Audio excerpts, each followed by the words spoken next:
Le 19h30, Sacha Daoud. Bienvenue à vous, merci d'être avec nous. Voici les titres de l'actualité. Une nouvelle taxation automobile en Wallonie. Les propriétaires de véhicules lourds et polluants vont passer un peu plus à la caisse dès 2023.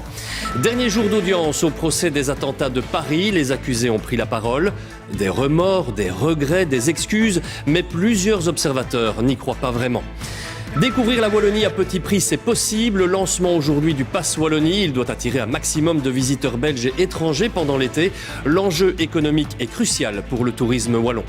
C'est un architecte belge qui a été désigné pour repenser les abords de la cathédrale Notre-Dame de Paris. Nous découvrirons son projet en fin de journal. Un Belge à Paris, un Français à Bruxelles. L'astronaute Thomas Pesquet est notre invité ce soir. Nous parlerons avec lui de l'avenir de la planète ainsi que de la conquête de l'espace. L'Europe, via Thomas Pesquet, veut y jouer un rôle majeur.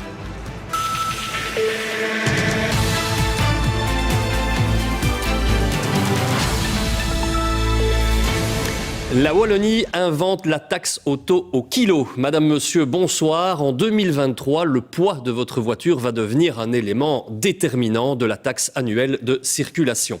Les propriétaires de petites voitures se réjouissent, tandis que celles et ceux qui possèdent un gros véhicule font évidemment grise mine. Les autorités wallonnes qui avaient pourtant promis qu'il n'y aurait pas de nouvelles taxations au sud du pays, eh bien, ils entament donc une chasse fiscale vers les plus grands pollueurs. Les détails avec Elisabeth Groutars. Faire payer davantage les propriétaires des grosses voitures, les plus polluantes, et moins taxer ceux qui possèdent une voiture moins lourde, moins puissante, voilà l'objectif de la réforme de la fiscalité automobile en Wallonie.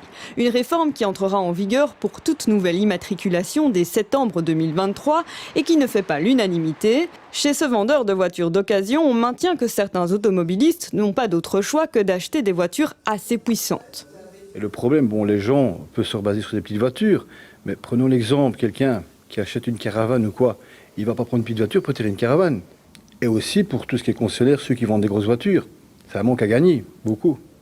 Concrètement, si vous possédez par exemple une Volvo XC40 Essence, très vendue en Belgique, la taxe de mise en circulation augmentera progressivement d'ici 2026 d'environ 600 €. La taxe de circulation, elle bondira d'un peu plus de 900 €. En revanche, avec une Citroën C3 plus légère et moins puissante, la taxe de mise en circulation diminuera de 34 € et la taxe de circulation de 55 €. Mais pour Touring, certaines augmentations de taxes comme pour la Volvo XC40 sont incompréhensibles.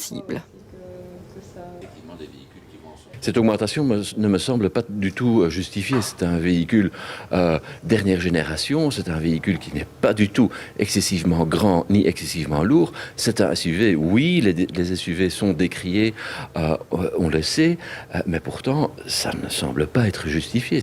Quant aux voitures électriques ou aux hybrides, c'est le même principe. Plus elles sont lourdes, plus elles ont des chevaux, plus vous devrez payer. Sauf que vous aurez une réduction de taxes allant de 20 à 75% par rapport aux véhicules diesel ou essence. Une réduction qui n'est toutefois pas suffisante pour la Fédération belge de l'automobile.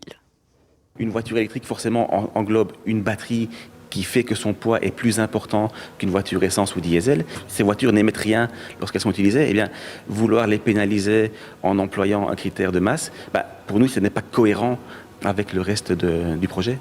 Reste que le texte de la réforme, qui prévoit également une exonération de 100 € pour les familles nombreuses, n'est pas encore totalement finalisé. Il devra également passer par le Conseil d'État et le Parlement wallon. 11 mois après les inondations de l'été dernier, Assuralia, l'Union professionnelle des entreprises d'assurance, a annoncé que 90% des dossiers assurés sont réglés. Les indemnisations versées aux sinistrés des 3 régions du pays s'élèvent à 1,7 milliard d'euros. À Pépinster, cela dit, tout n'est pas réglé. C'est d'ailleurs ce que va nous expliquer le bourgmestre Philippe Godin. Il est par ailleurs à la tête d'un bureau d'assurance. Il répond au micro de Marc Mélon. Il faut se rendre compte que la plupart des dossiers ont effectivement été réglés, mais ce sont les dossiers simples, les petits dossiers. Et pour ce qui est des dossiers plus compliqués, là, il y a encore toute une série, de montants qui doivent arriver chez les assurés. Et il faut savoir qu'avec les problèmes rencontrés par les corps de métier qui, malheureusement, ont énormément de travail et surtout l'augmentation des matériaux, fait qu'on va se trouver dans une situation où les assurés n'auront probablement pas suffisamment pour boucler totalement les réparations. La décision de la justice américaine d'abolir la loi sur l'avortement a provoqué, vous le savez, une émotion très vive dans le monde entier. Et en Belgique, le sujet se réinvite au devant de l'actualité. La dépénalisation totale de l'avortement n'a toujours pas été votée, mais des questions surgissent. Faut-il changer la Constitution et y inscrire le droit à l'IVG, ainsi qu'y inscrire le droit des femmes à disposer de leur corps ? On a un peu l'impression que quand les Américains font marche arrière, il y a des voix en Belgique qui se demandent comment aller de l'avant. Rachel Crivellaro. Si la décision de la Cour suprême a provoqué un tollé aux États-Unis, l'onde de choc s'est propagée bien au-delà. Aujourd'hui, chez nous, beaucoup en sont convaincus. Il y a urgence à consolider le droit à l'avortement. Nous avons saisi la commission de révision de la Constitution parce que nous souhaitons mettre dans la Constitution, pour donner une force juridique renforcée, une sécurité juridique, pour préserver ce droit fondamental, ce droit des femmes à disposer librement de leur corps, du droit à l'IVG, contre des menaces conservatrices, réactionnaires, qui pourraient un jour advenir, en ce compris dans nos pays. Si la plupart des partis, même avec des nuances, se disent aujourd'hui favorables à cette démarche, certains veulent aussi que l'on remette sur la table la proposition de réforme de la loi sur l'IVG, qui prévoit de faire passer le délai légal pour avorter de 12 à 18 semaines de grossesse, de diminuer le délai de réflexion imposé entre la demande d'avortement et l'acte de 6 jours à 48 heures et dépénalise totalement l'interruption volontaire de grossesse. Jusqu'à présent, faute de majorité, cette proposition n'a jamais franchi le cap de la plénière. Or, il y a des urgences. Les urgences, ce sont les 500 femmes qui, chaque année encore aujourd'hui, vont de Belgique aux Pays-Bas pour un avortement tardif. Donc, plutôt que de se lancer dans des grands travaux constitutionnels, même si pour le symbole ce sera important, déterrons cette loi qui n'est enterrée, je vous le rappelle, que simplement pour faire plaisir au CDNV, pour forger la Vivaldi. Que les partis progressistes de la majorité soient conséquents. Pour l'heure, un groupe d'experts évalue toujours la dépénalisation de l'IVG. En principe, leurs conclusions sont attendues pour la fin de l'année. Mais effet collatéral de la décision de la Cour suprême américaine, chez nous, la proposition de réforme pourrait bien se réinviter au Parlement plus tôt que prévu. À suivre dans ce journal, l'astronaute français Thomas Pesquet, il est en Belgique, il est allé à la rencontre de 300 jeunes pour parler de l'espace et de l'avenir de notre planète. Il est aussi notre invité ce soir. La dépouille de Patrice Lumumba est arrivée au Congo. Nous évoquerons dans un instant cette dernière étape d'un deuil national. Et puis, il y a de l'urbanium russe dans les centrales nucléaires belges. À terme, il faudra s'en passer sans risquer la pénurie d'électricité. Objectif réalisable ou pas ? Eh bien, réponse en fin de journal dans le SCAD. J'espère. Avec plaisir, merci de votre visite. Beaucoup moins réjouissant, évidemment, à présent, ce qui se passe en Ukraine avec un nouvel acte de l'armée russe commis contre des lieux ukrainiens. C'est cette fois un centre commercial ukrainien situé à Kremenchuk qui a été touché par un tir de missile russe. L'endroit a été complètement détruit, les images sont impressionnantes. Un millier de visiteurs étaient présents dans les lieux au moment du tir. Les autorités ukrainiennes nous parlent de 10 morts, de dizaines de blessés, dont beaucoup se trouvent dans un état grave. Demain s'ouvrira à Madrid un important sommet de l'OTAN. Les pays de l'Alliance Atlantique vont justement évoquer la guerre de l'Ukraine et la menace russe. Des décisions tactiques vont être prises, nous dit-on. Le secrétaire général de l'OTAN a déjà révélé ce lundi que le nombre de soldats spécialement entraînés pour intégrer la force de réaction rapide de l'OTAN, eh bien, ce nombre va passer de 40 000 à plus de 300 000 soldats. On écoute Jens Stoltenberg. At the summit, we will strengthen our forward defenses. We will enhance our battle groups in the eastern part of the alliance up to brigade levels. We will transform the NATO response force and increase the number of our high readiness forces to well over 300,000. La dépouille de Patrice Lumumba a été rendue par la justice belge, vous le savez, la semaine dernière aux autorités congolaises.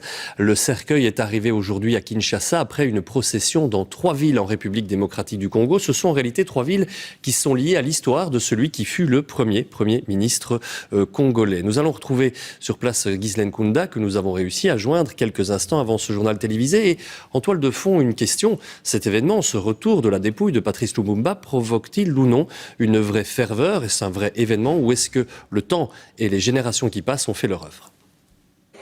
Eh bien, l'arrivée de la dépouille de Patrice Lumumba ici à Kinshasa est le point d'orgue de la procession. C'est un événement qui marque le début d'un deuil de 3 jours. Les drapeaux sont en berne sur tout le territoire et signe que les autorités congolaises veulent marquer cet événement comme un événement historique. Le président Félix Tshisekedi est venu en personne saluer les enfants de Patrice Lumumba à l'aéroport. Il s'est incliné devant le cercueil. Et aujourd'hui, là maintenant, le premier lieu d'exposition du cercueil est très emblématique. C'est le Palais du Peuple, le Parlement. Vous voyez derrière moi, il y a déjà des Congolais qui se sont recueillis devant le cercueil. Il y a les élus, les sénateurs ont rendu hommage à celui qui fut le premier ministre élu démocratiquement. Alors, on a vu également des représentants de Cuba, des représentants d'Égypte, de l'Union africaine, du Sénégal. Patrice Lumumba représente la liberté, la souveraineté nationale, l'indépendance et il est aussi une icône pour ceux qui sont sensibles au mouvement panafricaniste. Et donc le deuil se terminera jeudi prochain après une cérémonie d'inhumation. Et c'est là que sera enterré et inhumé Patrice Lumumba dans sa dernière demeure, donc qui est un mémorial qui a été construit spécialement pour cet événement. Et c'est comme ça que tous les Congolais pourront faire leur deuil. Il y a 3 ans, on s'en souvient, la cathédrale Notre-Dame de Paris était la proie des flammes. L'endroit a été presque intégralement détruit. Il faut donc restaurer, reconstruire. Et c'est un Belge qui va se pencher sur le chevet de Notre-Dame, ou plus exactement des alentours de la cathédrale. Bas Smets, c'est son nom, a été désigné pour redessiner les jardins qui vont orner les abords de la cathédrale. Pascal Bustamante. Des lignes épurées. Des motifs proprement parisiens comme des plantations linéaires, des quais, des parcs, des plaines. Des zones d'ombre aussi. Un dessin et un choix d'essence qui tiennent compte du changement climatique. Les abords de la cathédrale ont en effet été conçus en prévision d'une augmentation de la température moyenne. On va renforcer les arbres, on va planter presque 2 fois le nombre qui existe aujourd'hui. Et du coup, qui va rendre le lieu plus résilient pour un climat qui est en train de changer. Un dispositif d'écoulement d'eau recyclée est aussi prévu afin de donner un sentiment de fraîcheur, même en temps de canicule. Pour le parvis, on a inventé quelque chose de nouveau, c'est de faire couler une fine lame d'eau depuis le point haut, qui va couler doucement vers le bas et qui va immédiatement rafraîchir l'espace minéral. Comment ? En fait, comme une averse d'été. Ils étaient 4 en lice pour obtenir le contrat, mais c'est bien le bureau bruxellois de Bas Smets qui l'a emporté. L'investissement de l'équipe était réel, l'issue n'en est que plus heureuse. Comme le site est tellement fort, tellement important, on ne savait pas si on pouvait gagner. Du coup, le moment qu'on a su qu'on a gagné, c'était un moment très, très fort, très émotionnel, très profond. Le chantier est estimé à 50 millions d'euros. Il commencera en 2024, quand les travaux sur la cathédrale proprement dite seront achevés. Les abords devraient être finalisés dans le courant de l'année 2027. On va vous parler de cyclisme avec 2 forfaits et non des moindres au prochain Tour de France. Julien Alaphilippe, tout d'abord, le champion du monde ne participera pas à la grande boucle. Il préfère se concentrer sur la défense de son titre de champion du monde. Et puis Mark Cavendish, l'actuel record détenteur presque de victoires sur le Tour de France, qui pouvait dépasser Eddy Merckx. Eh bien Mark Cavendish n'a tout simplement pas, lui, été sélectionné par son équipe. Et puis en tennis, le tournoi de Wimbledon a débuté aujourd'hui. 2 Belges ont participé à ce premier tour. Alison Van Uytvanck a été éliminée par la 10e tête de série, la Britannique Raducanu. Et quant à Elise Mertens, elle vient de se qualifier pour le 2e tour en battant, elle, la Colombienne Osorio. C'est la fin de ce journal. Au nom de toute l'équipe, je vous remercie de nous avoir suivis et je vous souhaite une excellente soirée. Elle se poursuit avec la météo de Stéphane Piedboeuf et puis du film Fourmis avec François Damiens. À demain.